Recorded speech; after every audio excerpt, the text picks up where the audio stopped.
आचार्य जी online.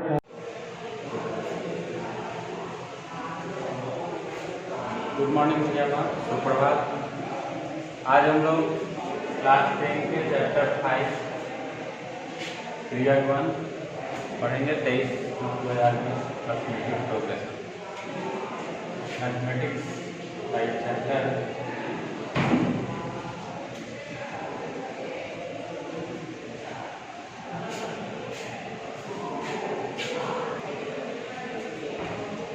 Mathematics है,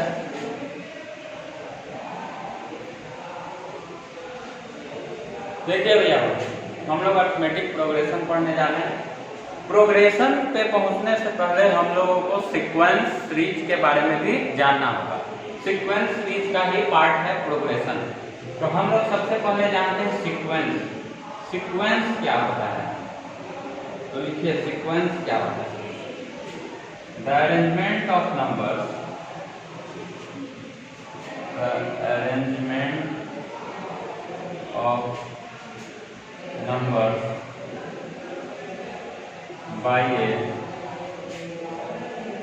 definite rule, by a definite rule is called sequence। किसी definite rule के अंतर्गत अगर हम नंबर का अरेंजमेंट करते हैं तो वह क्या कहलाता है, सीक्वेंस कहलाता है।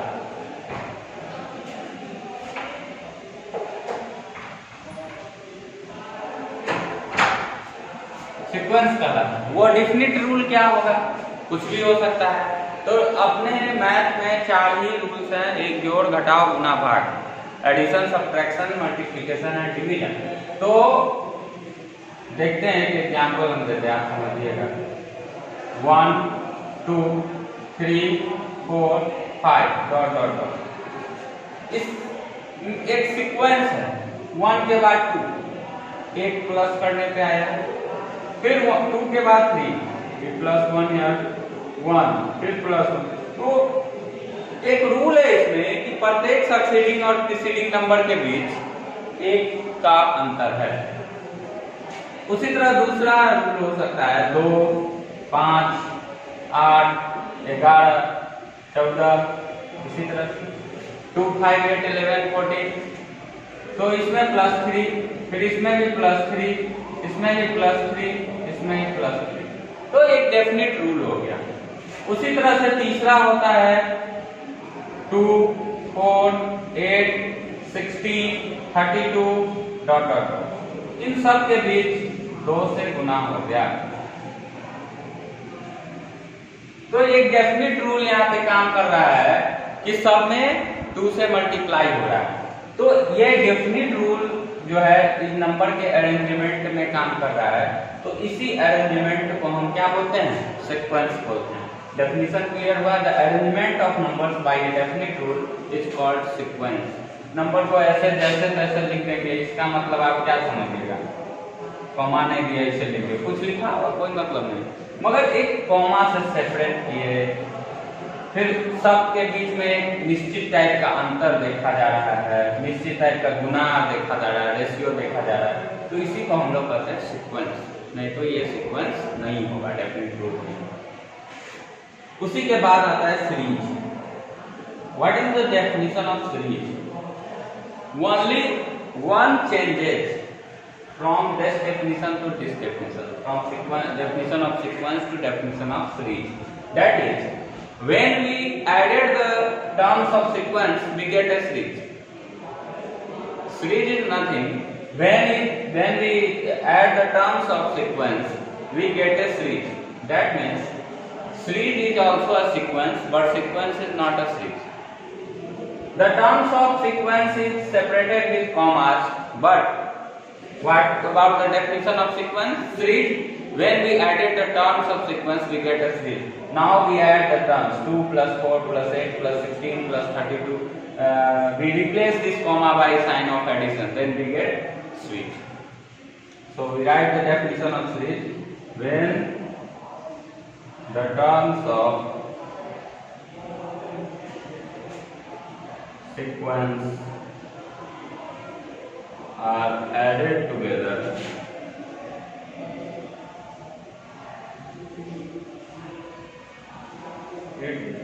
बिकम सीरीज, वह सीरीज बन जाता है जब जोड़ देते हैं। तो उसी एग्जाम्पल को हम लिख लेते हैं। पहला 1 + 2 + 3 + 4 + 5 + डॉट, ये सीरीज बन गया। दूसरा 2 + 5 + 8 + 11 + 14, ये सीरीज बन गया। तीसरा 2 + 4 + 8 + 16 + 32 + डॉट डॉट डॉट, ये सीरीज बन गया। तो इसमें हमने क्या किया कि टर्म्स को ऐड कर दिए, बस सीक्वेंस के टर्म को ऐड कर दिए। अब एक चीज यहाँ देखिए भाई, ये जो 3 लिखे, एक चौथा एग्जाम्पल हम यहाँ लिखेंगे 1 + 2 + 3 + 4 + 5, बस यही रुक गए। इसमें भी रुक जा सकते थे। तो ये जो डॉट डॉट डॉट है, डॉट डॉट डॉट का मीनिंग होता है एंड सो ऑन, बहुत अच्छा नाम दिया, एंड सो ऑन, मतलब बस यहीं पे रोक दो, आगे और भी, मतलब 5 तक ही नहीं खत्म हुआ, और बढ़ेगा। कहाँ तक बढ़ेगा? तो जितना नेचुरल नंबर होगा उतना बढ़ सकता है, जो अंतर पे बढ़ते हैं। 1 लाख बोलेगा तो 1 लाख 1, 2 लाख बोलेगा तो 2 लाख, 3 लाख बोलेगा तो 3 लाख 1। मगर इसमें जो 1 2 3 4 5 रुक गया, फुल स्टॉप, मतलब ये 5 ही टर्म है। यहाँ पे आपको इनफाइनाइट टर्म्स है, यहाँ पे 5 टर्म्स है। तो जिसमें इनफाइनाइट टर्म्स होंगे उनका नाम होगा इनफाइनाइट सीरीज, जिनमें फाइनाइट टर्म्स होंगे उनका नाम होगा finite series. That means if the terms of a series are infinite, then it is called infinite series. If the terms of series are finite, then it is called finite series. तो हम लोग को 2 type का series मिल गया यहाँ पे, एक मिल गया इनफाइनाइट सीरीज और एक मिल गया फाइनाइट सीरीज। तो हम यहाँ पे लिख लेते हैं इनफाइनाइट सीरीज, इनफाइनाइट सीरीज, और इसको हम डिफाइन करते हैं। इनफाइनाइट सीरीज क्या हो गया? The terms of series are infinite,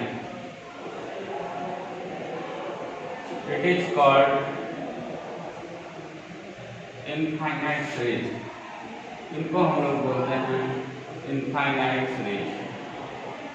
example के तौर पे आपका फर्स्ट एग्जाम्पल भी है 1 + 2 + 3 + 4 + 5 + dot dot dot.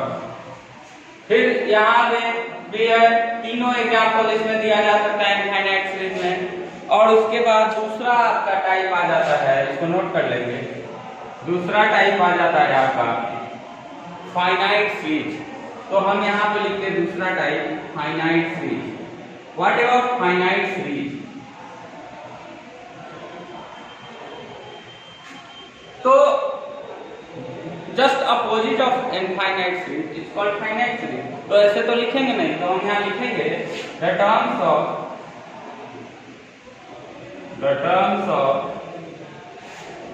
series are finite, which is finite series. तो इसको हम लोग बोलते हैं फाइनाइट सीरीज। क्या बोलते हैं? फाइनाइट सीरीज बोलते हैं। एग्जाम्पल के तौर पे 1 + 2 + 3 + 4 + 5, ये हो गया फाइनाइट सीरीज। अब इन फाइनाइट सीरीज के बाद एक नया चीज आता है, मतलब सीरीज ही हुआ, सीरीज सीक्वेंस पढ़ लिए, सीरीज पढ़ लिए, इसके बाद एक आता है प्रोग्रेशन। तो व्हाट इज प्रोग्रेशन? सबसे पहले हम लोग को उस क्वेश्चन का आंसर चाहिए, तो इसको आप लोग बताइए।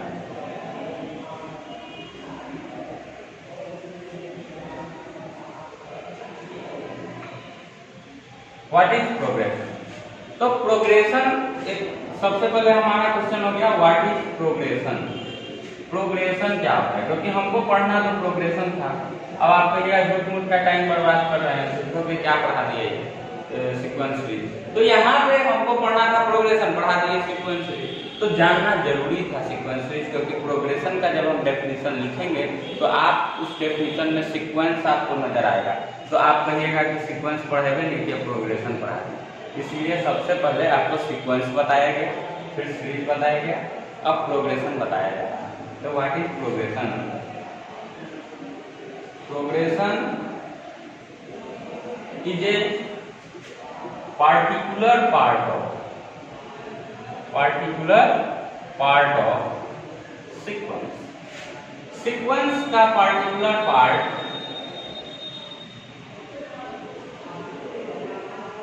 Progression is a particular part of sequence. Sequence जो है प्रोग्रेशन जो है सीक्वेंस का पार्टिकुलर पार्ट है।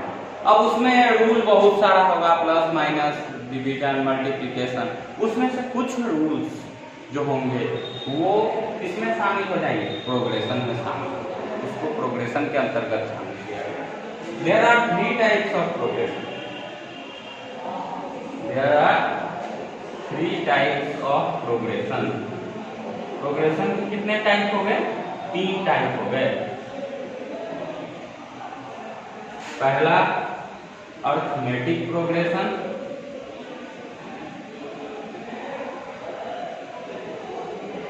दूसरा ज्योमेट्रिक प्रोग्रेशन,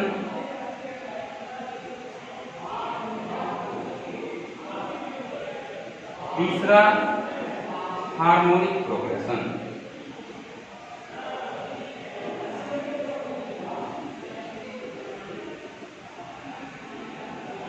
तीसरा हो गया हार्मोनिक प्रोग्रेशन।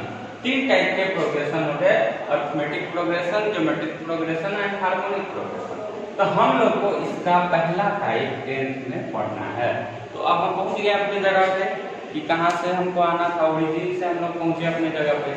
तो इसको आप नोट करिए, फिर हम आगे। अब हम लोग आ जाते हैं जो हम लोगों को पढ़ना है अरिथमेटिक प्रोग्रेशन, जो कि प्रोग्रेशन का पहला टाइप है। उस पे हम लोग को बस यही पढ़ना है, और यहाँ लिखा भी अरिथमेटिक प्रोग्रेशन, और इसको हम लोग डिफाइन करते हैं। डेफिनेशन ऑफ अरिथमेटिक प्रोग्रेशन, इसको हम लोग शॉर्टकट में एपी भी बोलते हैं, इसको जीपी भी बोलते हैं, इसको एचपी भी बोलते हैं। तो हम लोग अब एपी मतलब अरिथमेटिक प्रोग्रेशन को डिफाइन करेंगे। तो अरिथमेटिक प्रोग्रेशन होता क्या है? Definition of AP, arithmetic progression लिखी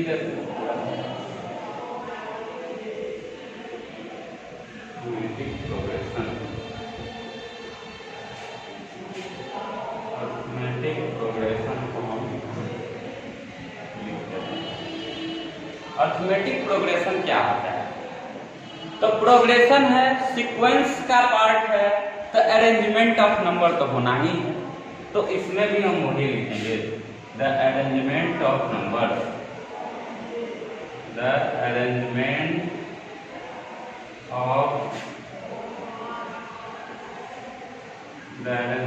of number by A definite rule,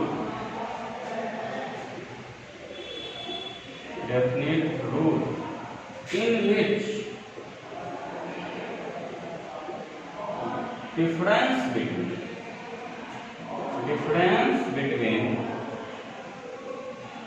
two consecutive terms, 2 लगातार पदों के बीच का डिफरेंस जब भी निकालेंगे एक समान होगा। 2 consecutive terms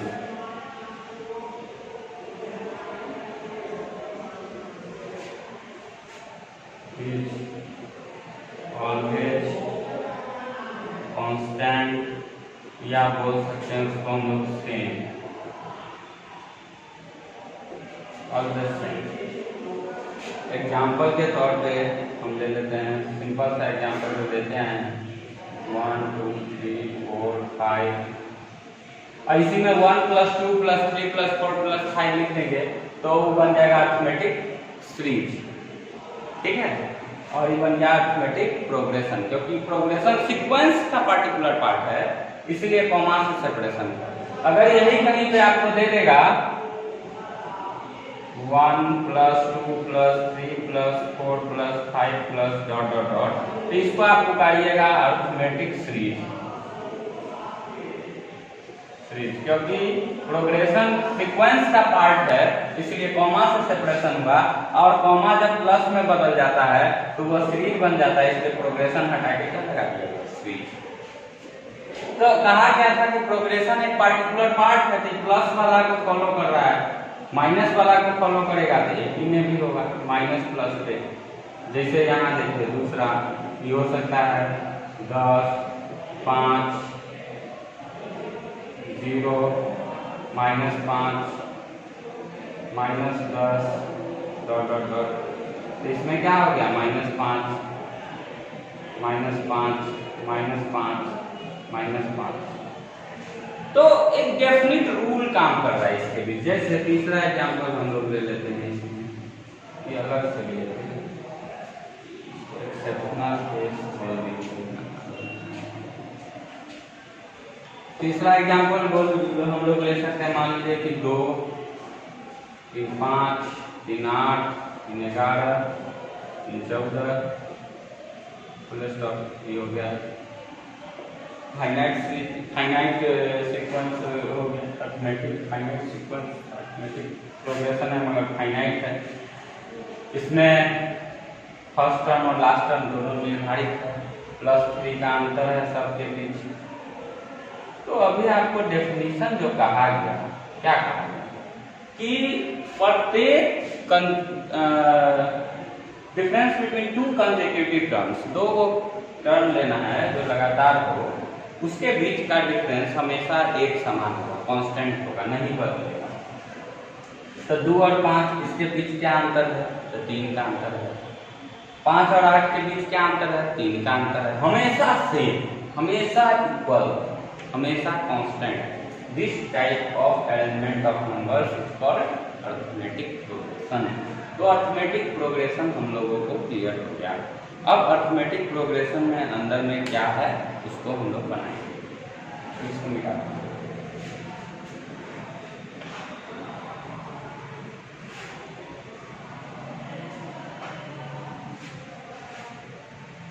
कुछ एग्जांपल्स हम लोग देखते हैं। जैसे सिंपल सा एग्जांपल जो लेते आए,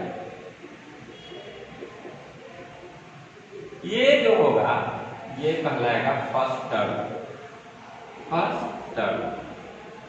ये कहलाएगा सेकेंड टर्म, ये कहलाएगा थर्ड टर्म,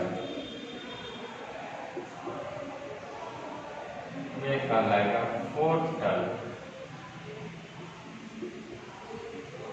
ये कहलाएगा फिफ्थ टर्म, और डॉट डॉट डॉट इनफाइनाइट। तो first term, second term, third term, fourth term, fifth term. तो फर्स्ट टर्म जो होता है, first term of an A P is denoted by small a. First term को small a से हम लोग denote करते हैं, ठीक है। nth टर्म मतलब लास्ट वाला, nth इसलिए बोला, लास्ट नहीं बोला। nth इसलिए बोला कि कहीं ना कहीं पे जैसे कोई बोलेगा लास्ट 1 लाख है तो ऊपर से बोलेगा 1,01,000, ठीक है। nth term is denoted bye pn या an या l, लास्ट टर्म भी बोलते हैं। nth टर्म या इसी को लास्ट टर्म भी आप बोल सकते हैं, is denoted bye pn, an और l। Number of terms, number of terms is denoted by n। Number of terms को हम लोग n से डिनोट करते हैं, ठीक है। फर्स्ट टर्म हो गया, nth टर्म हो गया, नंबर ऑफ टर्म्स हो गया, ठीक। अब इसके बाद आता है सबसे इंपॉर्टेंट,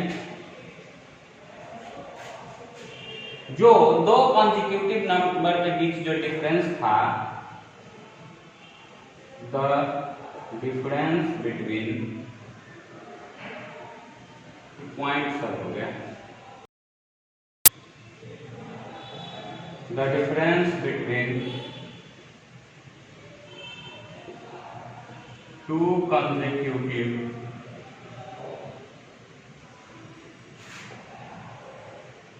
terms is constant या सेम, यही ना लिखे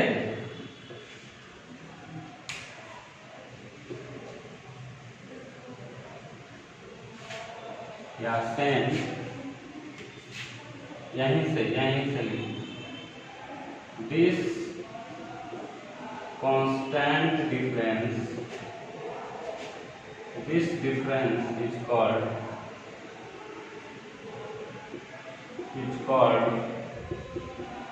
common difference.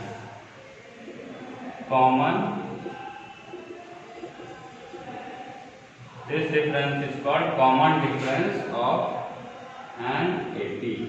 AP के common difference के रूप में जाना जाता है। तो टर्म फर्स्ट टर्म को A से, सेकेंड टर्म को A2 से, A1 मान लीजिए। जब से फर्स्ट टर्म की बात होगी, now we denote first term by A। जब first term, second term, third term, fourth term, fifth term, इस सब की बात होगी तो फर्स्ट टर्म में 1, सेकेंड टर्म में 2, थर्ड टर्म में 3, फोर्थ टर्म में 4, फिफ्थ टर्म में 5, इसी तरह चलते जाएगा। कहीं कहीं पे आपको मिलेगा फर्स्ट टर्म को T1, T4 term, so we denote first term by T1, second term by T2, third term by T3, fourth term by T4, fifth term by T5, third term and so on। ये आपका and so on, यहाँ पे and so on, आपका ये लिखने का ढंग हो गया। तो ये कांस्टेंट डिफरेंस को कहा जाता है कॉमन डिफरेंस। वो जो कांस्टेंट डिफरेंस है, this difference is called common difference of an AP. It is denoted bye a small d। ये खास ख्याल रखना है स्मॉल डी और कैपिटल डी क्लास 10 में। Small D means in AP common difference, capital D means in quadratic equation, that capital D is called discriminant। The value of discriminant D is equal to b square minus 4ac। So there is a great difference between the small d and capital D। Capital D is in quadratic equation and small d is in arithmetic progression। So इसके difference को आप लोग बहुत ध्यान से देखिएगा, कहीं भी कुछ भी नहीं लिख देना है। कैपिटल डी लिख देंगे तो नंबर नहीं दीजिएगा, क्या कहीं नहीं दिया, हम तो लिख के आए थे, तो ऐसा नहीं होगा, जो है वही लिखना पड़ेगा। तो स्मॉल डी से इसको डिनोट किया जाता है कॉमन डिफरेंस को, और डिफाइंड होता है and it is defined as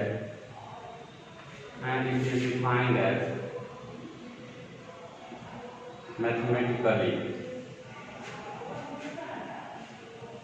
and it is mathematically defined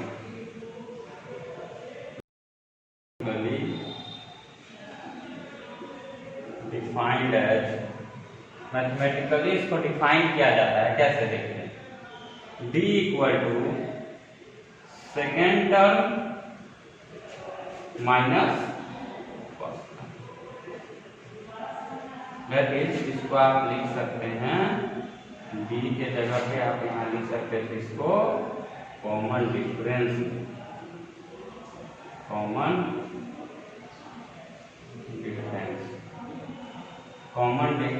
d equal to second term minus first term. या इसको आप लिख सकते हैं d इक्वल टू, क्या लिख सकते हैं बताइए, सबका साइन लिख दीजिए, d equal to T2 minus T1। ये हो गया कॉमन डिफरेंस का फॉर्मूला। तो आपके क्वेश्चन में कहेगा आराम से बना दीजिएगा। तो d निकालने आ गया, इसको मिटाते हैं। अब हम लोग को जानना है कि एपी है कि नहीं दिया हुआ टर्म कैसे पहचाने। तो एपी है कि नहीं दिए हुए सीक्वेंस, दिया हुआ सीक्वेंस एपी है कि नहीं, प्रोग्रेशन तो होगा, सीक्वेंस तो होगा, मगर एपी है कि नहीं, अरिथमेटिक प्रोग्रेशन है कि नहीं, इसको वेरीफाई तो हो जाए भाई। तो उसके लिए कम से कम हमको 3 टर्म्स है, there are minimum 3 terms are required for verify AP। तो हम लिखते हैं verification of an AP, verification of an AP, AP का वेरिफिकेशन। तो if T1, T2, T3 are in AP, then जब AP में है तब T2 माइनस T1 बराबर होना चाहिए T3 माइनस T2 के। अगर आप A1, A2, A3 मानते हैं तो A2 माइनस A1 बराबर होना चाहिए A3 minus A2। That is second term minus first term equal to होना चाहिए third term minus second term, ये होना चाहिए उसमें second term third term minus second term. अगर ये हो जाता है तो एपी में होगा, अदरवाइज नहीं होगा। जैसे हम एग्जाम्पल के तौर पर दो को लेते हैं, एक लिए 1, 3, 5 तो एपी में चेक करिए, दूसरा 1, 5, 1, 5, 7 तो एपी में चेक करिए। तो यहाँ T1 हो गया 1, T2 हो गया 3, T3 हो गया 5। वेरीफाई करने के लिए हमको क्या करना होगा, T2 माइनस T1 बराबर करना होगा T3 माइनस T2। तो हम यहाँ लिखे 3 माइनस 1 इक्वल टू 5 माइनस 3, तो मिला 2 इक्वल टू 2। तो ये एपी में हो गया, यहाँ वेरीफाई हो गया। एपी हम वेरीफाई कर, यहाँ पे लिख दिया हमने वेरीफाई। अब इसको देखते हैं, यहाँ पे T1 इक्वल टू हो गया 1, T2 इक्वल टू हो गया 5, T3 इक्वल टू हो गया 7। तो अब लिखें यहाँ T2 minus T1 equal to T3 minus T2, 5 minus 1 equal to 7 minus 5, 4 equal to 2। ऐसा कभी संभव है? तो यहाँ ई नॉट इक्वल हुआ नॉट इक्वल, तो ये हुआ नॉट वेरीफाइड, वेरीफाई नहीं हुआ। तो यहाँ लिखेंगे not in AP, not in, ये एपी में नहीं हुआ। तो वेरिफिकेशन कैसे करना है ये आप समझ चुके, तो वेरिफिकेशन भी आप कर लीजिएगा। मतलब पहला जो एक्सरसाइज होगा 5.1 उसमें वेरिफिकेशन करना है, कुछ न्यूमेरिकल्स हैं जिसको वर्ड प्रॉब्लम में पढ़ करके समझना है कि एपी में। आपसे कोई पूछता है कि रिक्शा वाला जो है जब हम लोग बैठते हैं तो उस समय 10 रुपया लगता है 1 किलोमीटर का, बाकी एडिशनल किलोमीटर पे 3-3 रुपया बढ़ते जाता है, एपी हो जाए। जैसे हम ऑटो में बैठते हैं तो फिक्स चार्ज 10 रुपया, ठीक है 10 रुपया देंगे, मगर जब ये हम 1 किलोमीटर तक जाते हैं फिक्स चार्ज 10 रुपया ऑटो में बैठने का 10 देगा, फिर 1 किलोमीटर का 3 रुपया, पर additional kilometre it takes 3 rupees more. तो वहां पे आपका क्या हो जाएगा, 10 आपसे 13 रुपया ले लिया, फिर 16 रुपया ले लिया, फिर 18, 19 रुपया ले, तो 10 आपका फर्स्ट टर्म है, पहला फर्स्ट किलोमीटर पे फिक्स चार्ज है कि 10 रुपया लगेगा, उसके बाद एडिशनल किलोमीटर पे 3-3 रुपया। तो आप 1 किलोमीटर गए तो आपको 10 रुपया, ए का वैल्यू 10, फिर उसके बाद आप बढ़ रहे हैं, फर्स्ट टर्म 10 हो गया, फिर बढ़े 3 हुआ 13, फिर बढ़े क्या हुआ 16, फिर 19, तो 3-3 काम कर, ये एपी में होगा। उसी तरह सिंपल इंटरेस्ट जो होता है एपी में होता है, बट कंपाउंड इंटरेस्ट एपी में नहीं होता। सिंपल इंटरेस्ट में आपका प्रिंसिपल हमेशा सेम होता है, सिर्फ आपका जो होता है इंटरेस्ट बढ़ता रहता है, तो वो आपका कॉमन डिफरेंस हो जाएगा। प्रिंसिपल आपका सेम है तो वो आपका क्या हो जाएगा, वो आपका फर्स्ट टर्म हो जाएगा। मगर कंपाउंड इंटरेस्ट में आपका प्रिंसिपल ही बदल जाता है, तो जब आपका फर्स्ट टर्म ही हर साल बदलेगा तब तो नहीं ना होगा एपी। तो इसीलिए हम लोग एपी को वेरीफाई करना सीखे और एपी के बारे में भी जाने। अब हम एक चीज और बता देते हैं आपको, तब आप फर्स्ट 5.1 एक्सरसाइज आप बना पड़िएगा।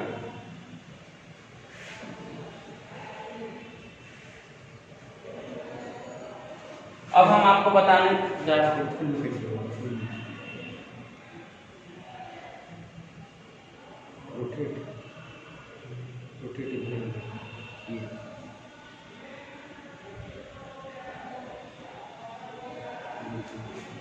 तो अब हम आपको बताने जा रहे हैं क्वेश्चन, जिसको आप बनाइएगा, देखेंगे यहाँ ऐसे, इफ an बराबर 2n + 1 फाइंड इट्स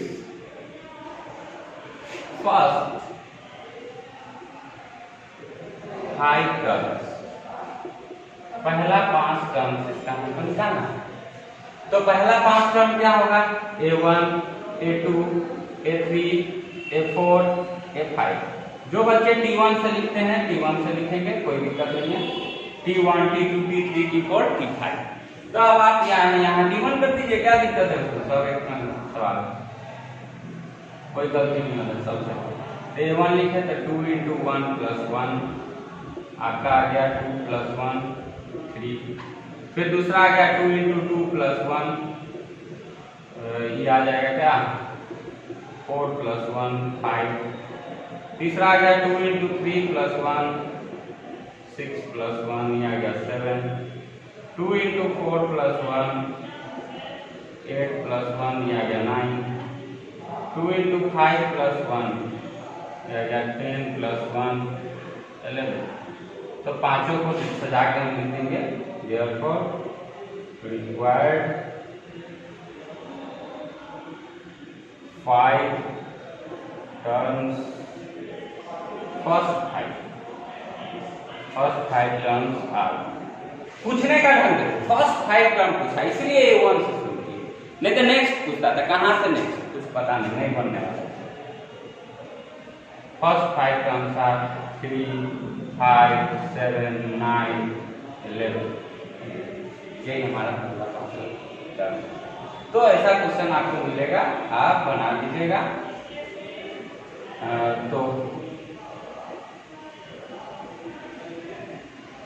आपका होमवर्क हो गया आज का 23 नहीं, HW हो गया 23/9/2020। डू एक्सरसाइज 5.1 आप इसको बनाइए और व्हाट्सएप के माध्यम से आप भेजिए, आपका चेक हो जाएगा।